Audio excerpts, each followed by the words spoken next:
Hi, so I'm Françoise Ley.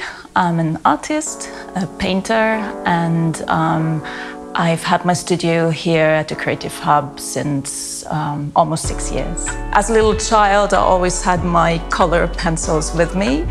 I also always had my books with me as well. So, but I always knew I wanted to do something creative. That was very clear for me. As a child, just as an anecdote, at a certain point when I was about 10, I wanted to write my own stories because I did write little stories and illustrate them myself, and then of course make films with them and be the main actress, of course.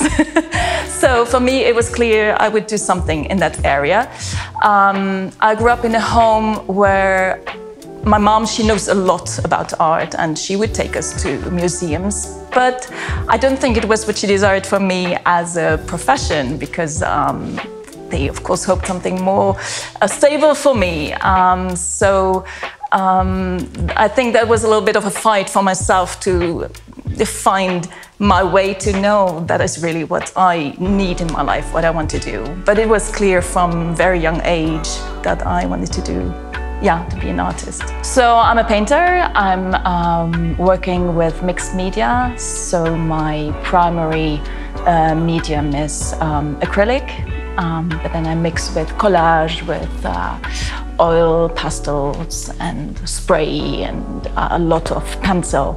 So right now I'm working a lot with collage. So I start my canvases, I really fill them with collage, and that's my support where I work upon. So it's different layers that I add, and as I'm working with paint, but also right now I work a lot with pencil. So there's a lot of drawings, there's a lot of geometrical things that come onto the paint, and so it's really a going back and forth, going closer, going back, and it's like a story that's unfolding. For me, it's a very narrative process.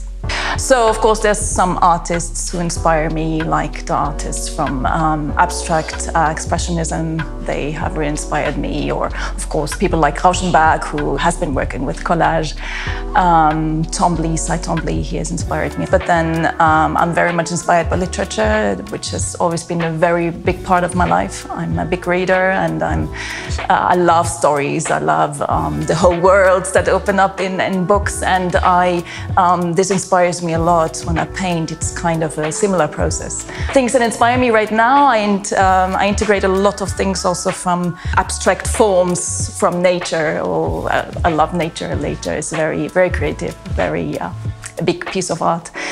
So when I heard about 1535, I just felt, wow, that's what I want. I want my studio outside. I want to work with other people who are creative, and so I applied, but I thought, wow, there's so many people who want to work there.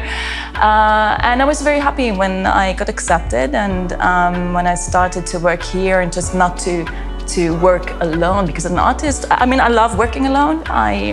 That's okay for me, but I love not being, I love being surrounded by other people, or having the possibility to talk to other people. So I really do love my studio. I love the fact that it's industrial, because for studio I don't need a very posh place. I'm sure that the site did influence your work, because you're always influenced by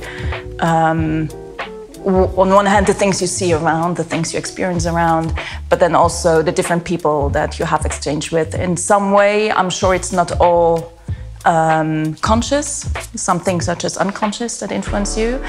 But I think the industrial, like I have some smaller works where I took photos from the site and I worked on the photos. I love the fact that you have the history from where it comes from. You still see it the other side of the street. So I'll have a solo exhibition at CAPI, the Centre d'Art Pluriel in Ettelbruck, in October. The vernissage will be on October 7th, and it will end on October 31st. The name is Dreams Are Made of Flowers. And then I'll also be part of Luxembourg Art Week this year again. I will be represented by L'Hémisphère, and so we'll see. I'm very excited that even this year there are some projects to come.